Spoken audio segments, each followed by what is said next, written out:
alô, alô, chegou o momento de vivermos mais uma misteriosa história da meia-noite. Uma história do sobrenatural. Essa aqui, eu vou te dizer, essa brasileira passou poucas e boas lá naquele país mexicano. Ô Kátia, um abraço para você com muito respeito, amor e carinho, tá? Tudo prontinho, já vou contar a tua história, Kátia. Mas antes de tudo e mais nada, quero demais agradecer as pessoas que se tornaram membros aqui do canal. Paulinho, tenho loucura para ser membro do teu canal. Te apoia? Meu Deus do céu! Quando você entra para ser membro, você diz assim para o YouTube: estou com esse canal, assino por esse canal, acredito nesse canal, quero que ele se desenvolva, quero que ele se propague. Você não sabe a ajuda que você me dá. Aliás, para falar de ajuda, você ajuda quando vem aqui ouvir uma história, como fez agora. Já é uma grande ajuda, sem dúvida. Mas quando você se torna membro, é muito especial. Então, obrigado, se você tem essa disponibilidade. Custa, sim, R$ 6,99 por mês. Tem um preço simbólico, mas de repente pode até fazer falta para as pessoas. Eu sei disso. Eu só quero se você realmente puder. Na boa, venha, seja membro. Você pode ser um membro premium, VIP ou até diamante. Vai depender de você, tá bom? Tudo prontinho? Ô Paulinho, é o telefone que você coloca bem ao lado do título da história. É o nosso WhatsApp. Você pode mandar as mensagens faladas ou escritas, que a minha querida Mariana da nossa equipe vai atender com muito amor e carinho, tá bom? Outra coisa, esse telefone também é uma chave Pix, e por aí você pode contribuir, colaborar com o canal na medida em que você puder e queira, tá bom? Isso posto, eu estou pronto e preparado para mais uma história cheia de mistérios. Kátia, a minha querida brasileira, que foi viver um período e acabou gostando demais do México. Mas, sem dar spoiler, vou começar a história dela. Prepare o seu coração para as coisas que eu vou contar, porque a história da Kátia, aqui no nosso canal, acabou de começar.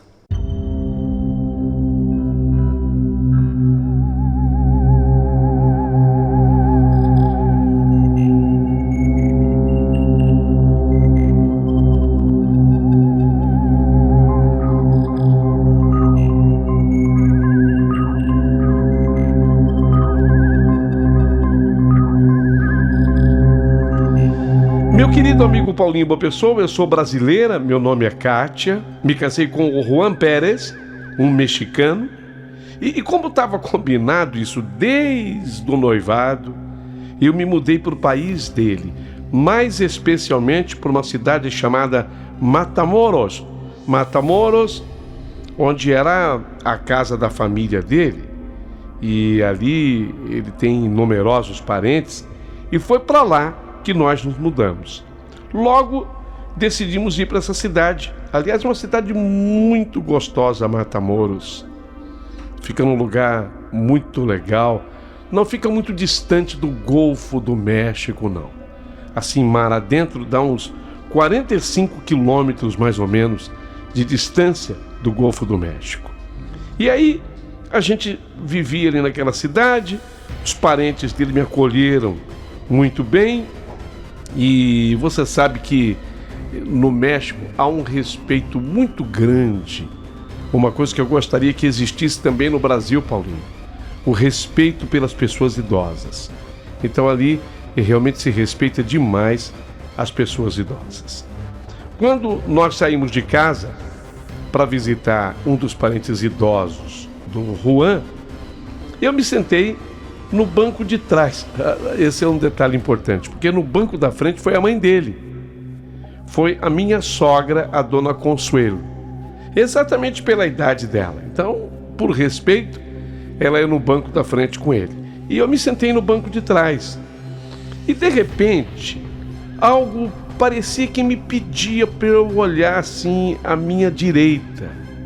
E ali, entre um grupo de pessoas que estavam no ponto de ônibus, devia ter mais ou menos umas 5 pessoas, e de repente no meio daquela surgiu mais um. Ele, sim, no meio daquelas pessoas havia um homem que era muito diferente dos demais.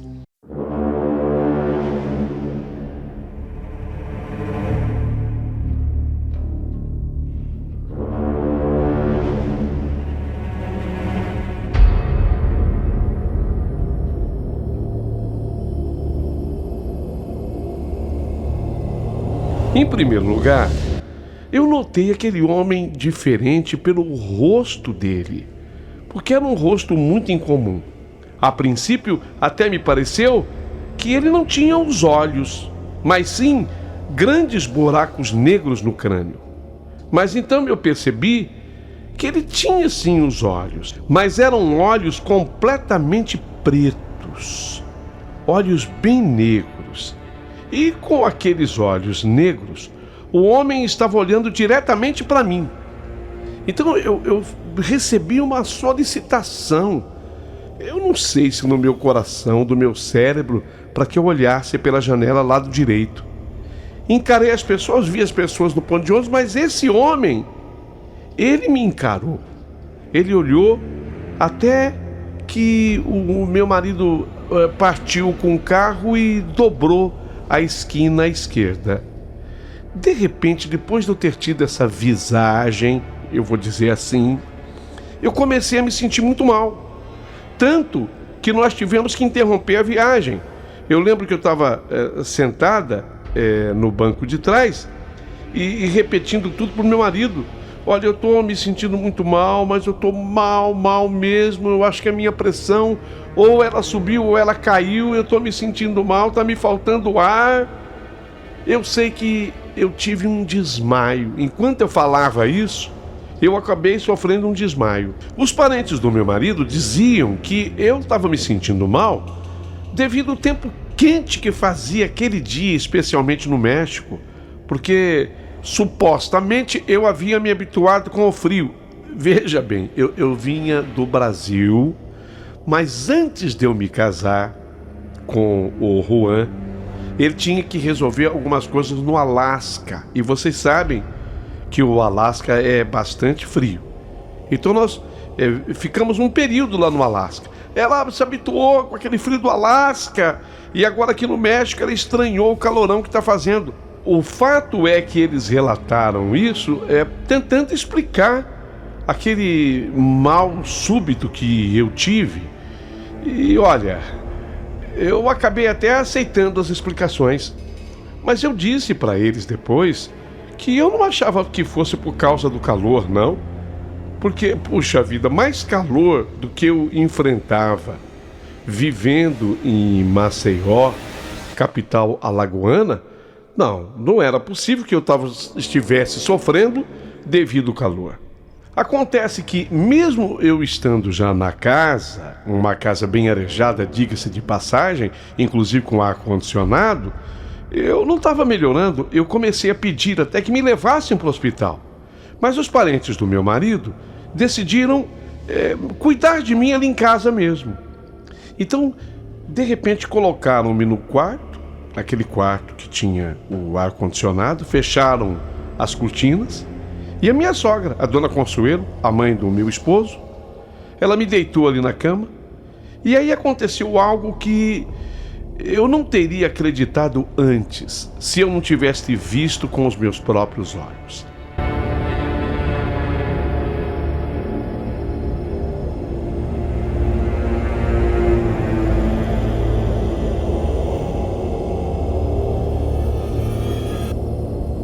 A minha sogra, a dona Consuelo, vendo o meu estado, ela resolveu agir.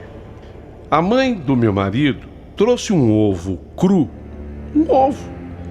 e ela começou a passar aquele ovo pelo meu corpo. Eu nunca acreditei nessas coisas, sabe, Paulinho? Nunca acreditei em superstições, em presságios, mas ela tinha sua própria visão das coisas.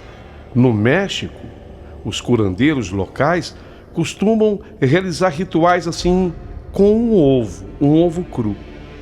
Eles dizem que quando a pessoa ela tem qualquer proximidade de um espírito, de uma alma, o ovo reage.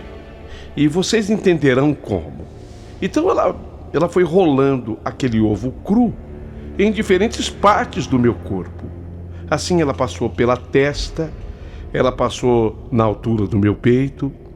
Depois ela pediu que eu ficasse de bruço, ela passou na minha nuca, passou nas minhas costas, ao tempo em que ela também sussurrava alguma reza, alguma oração, uma prece. Eu não sei bem o que foi, mas assim que ela rolou o ovo na minha mão direita, o ovo explodiu na mão dela. Mas explodiu mesmo. O ovo respingou no rosto dela e tudo ali ao redor. O mais estranho é que 5 minutos depois, de repente, eu me senti melhor. Tudo isso era tão incompreensível para mim, mas eu acabei vendo com os meus próprios olhos. Acabei testemunhando isso de perto. Aquele homem, então, dos olhos negros, que eu tinha visto, havia me causado aquilo. Eu comecei a entender. Depois desse episódio, eu fiquei muito assustada e eu decidi que, sei lá, eu queria voltar para o Brasil. No entanto, o meu marido Juan, ele não podia voltar naquele momento devido aos compromissos de trabalho. Foi então que uma parente dele, a dona Margarida, ela decidiu investigar o que eu havia visto naquele ponto de ônibus. A dona Margarida descobriu que não havia muito tempo passado, um senhor havia sido atropelado naquele mesmo lugar.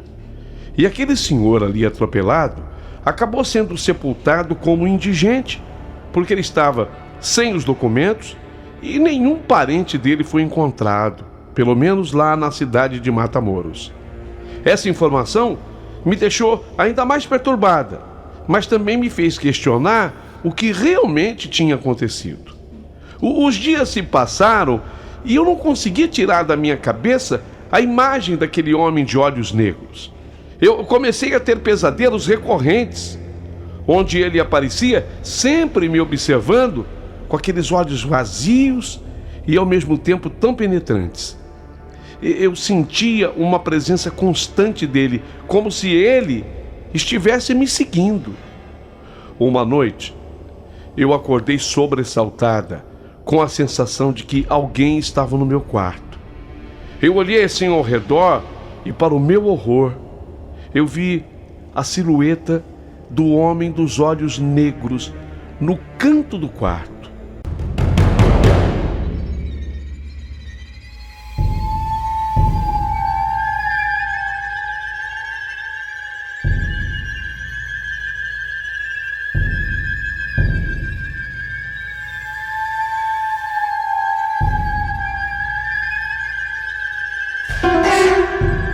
Ele se movia apenas para me observar. Eu gritei pelo Juan, que imediatamente meu marido, atento a tudo, acendeu a luz e a figura havia desaparecido. Assim como apareceu, simplesmente desapareceu.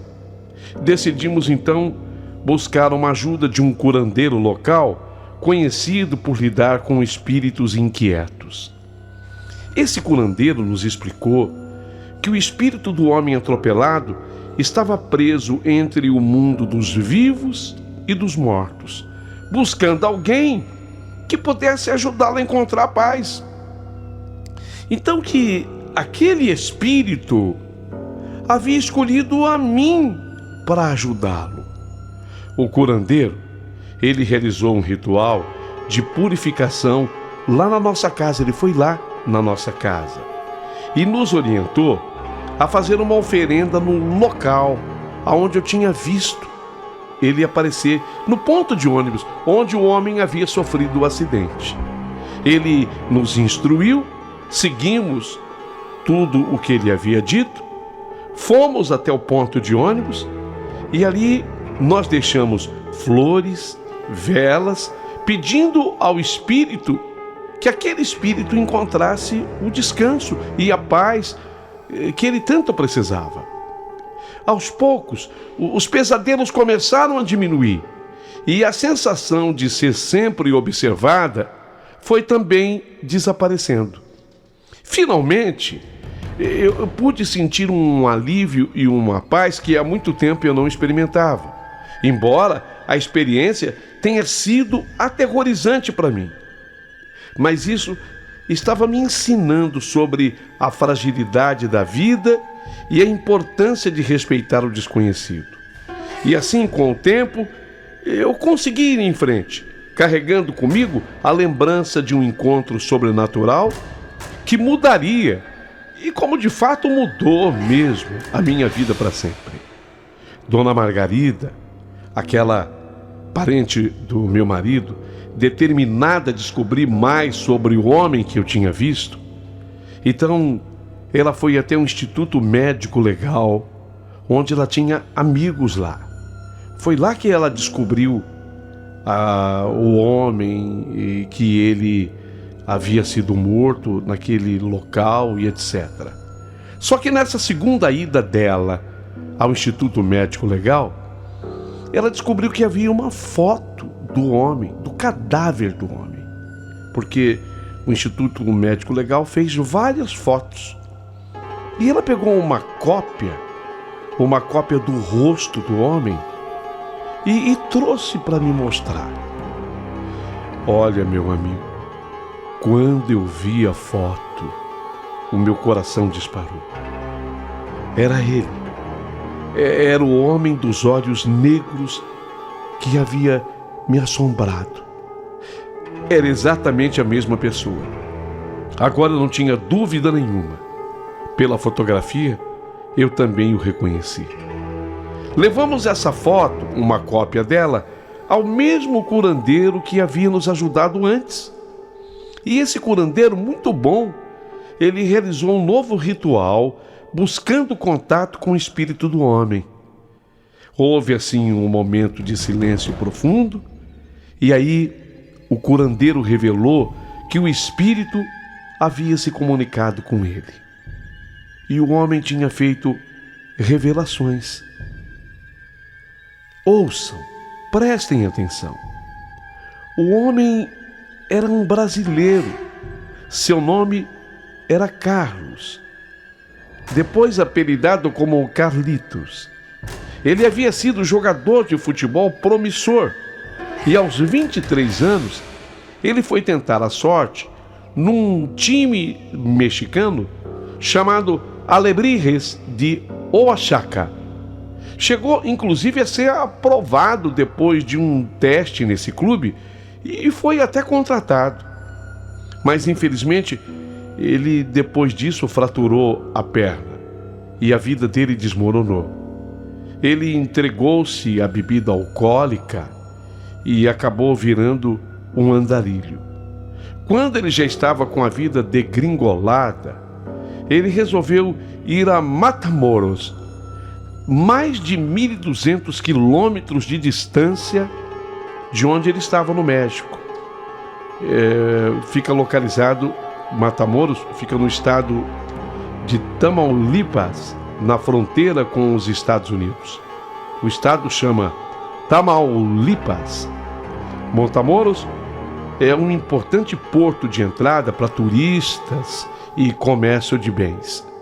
Fica na margem sul do Rio Grande, como eu dissera, a 45 quilômetros do Golfo do México, do lado oposto de Brownsville, no Texas.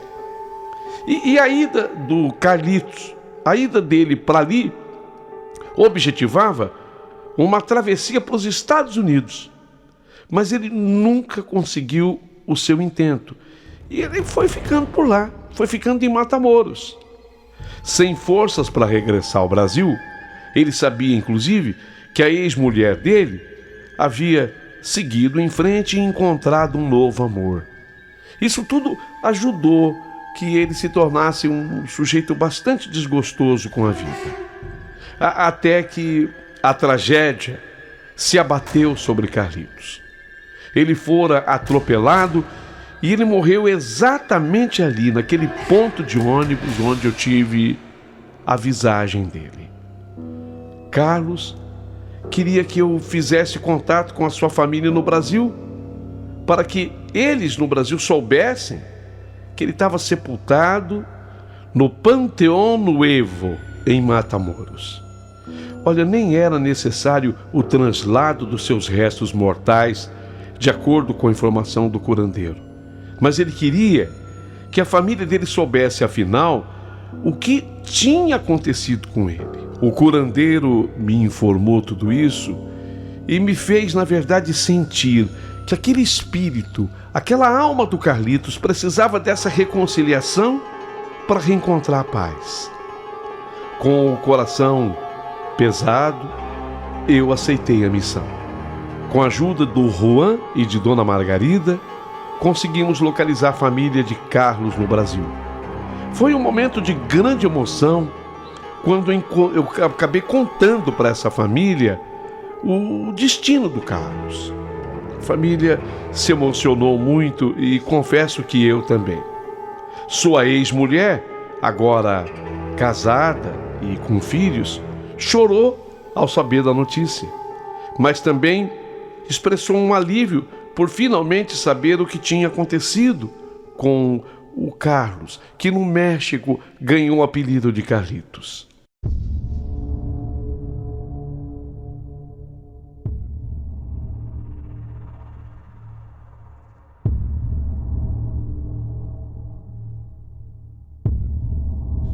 Organizamos uma pequena cerimônia em Matamoros, onde a família de Carlos veio e pôde prestar suas últimas homenagens. Durante a cerimônia, eu, particularmente, eu senti uma presença serena ao meu lado. A cerimônia acontecendo e eu senti uma presença. Teve uma hora que eu senti até um toque no meu ombro. Era como se Carlitos estivesse finalmente ali, mas ele estava em paz, porque nesse dia eu não senti nenhum medo. Essa experiência, olha, me ensinou muito sobre a importância de enfrentar nossos medos e de buscar a verdade, por mais dolorosa que ela possa ser. E, acima de tudo, me mostrou que mesmo nas situações mais sombrias, há sempre uma chance de redenção, de se encontrar a paz. A verdade foi que eu tinha esperanças de voltar ao Brasil, mas acabei tendo os meus filhos aqui no México, num total de 3, e fui ficando por aqui. Exatamente por isso, eu resolvi, com meus familiares mexicanos, construir um túmulo digno ao Carlitos, ao Carlos, no Panteão Nuevo de Matamoros, onde, periodicamente, nós o visitamos e rendemos muitas homenagens a ele. Aliás, Paulinho, eu quero apenas lembrar que a relação do mexicano com os mortos é outra relação bem diferente de nós brasileiros, sabe? Os mexicanos se relacionam com a morte de uma forma festiva. Eles são diferentes nisso. Por exemplo, o dia de finados aqui, lógico, também é o dia 2 de novembro, mas é totalmente diferente aí do Brasil. Acontece uma celebração que combina elementos de várias culturas e tem para eles um valor cultural muito grande. A data é marcada por uma série de rituais e práticas como montagem de altares, chamados de oferendas, né? Em casas. Isso é feito nas casas das pessoas e nos cemitérios, decorados inclusive com fotos das pessoas mortas, das flores, velas, alimentos e objetos que os falecidos apreciavam. Tudo se leva nesse dia. Exemplo, um parente do meu marido tocava o acordeon. Então, no dia 2, eles levam o acordeon, colocam sobre o túmulo, e eles acreditam piamente que ele vem ali e toca um pouco daquele acordeon. São oferendas de comidas, bebidas preferidas dos mortos, como frutas, pratos, água, se faz café. Se prepara nesse dia, aqui no México, algo como tamales atole e pan de muerto. Eles fazem tudo isso pelas pessoas que morreram, sem contar danças, músicas e até desfiles, onde as pessoas se vestem com roupas tradicionais, pintam seus rostos, inclusive como se fossem coveiros daquele cemitério. Eles usam conchas ou outros artefatos barulhentos para aumentar essa alegria. É uma alegria, é essa emoção. É bem diferente do Dia de Finados aí no Brasil. A celebração do Dia dos Mortos reflete a crença de que a morte não é um fim, mas sim uma continuidade da vida. É assim que o mexicano encara. A morte é tratada aqui com mais leveza, amenizando a dor da perda dos entes queridos. A verdade foi que depois disso tudo, eu jamais sofri qualquer tipo de perturbação com aparições do Carlitos, do Carlos, Carlitos como nós o chamamos. Mas isso marcou profundamente a minha vida. E eu, Kátia, já devidamente adaptada à vida mexicana, aqui eu já estou vivendo por um período de 25 anos. Vou sim ao Brasil ver minha família, vou ver os meus amigos, mas é só a passeio. Acabei me adaptando à vida mexicana de uma forma irrestrita, inclusive no que tange a homenagem aos mortos. Quem sabe um dia no Brasil cheguemos também nesse nível, se bem que faz parte de uma cultura. Agradeço demais a atenção de vocês e vou aguardar os comentários a partir de agora.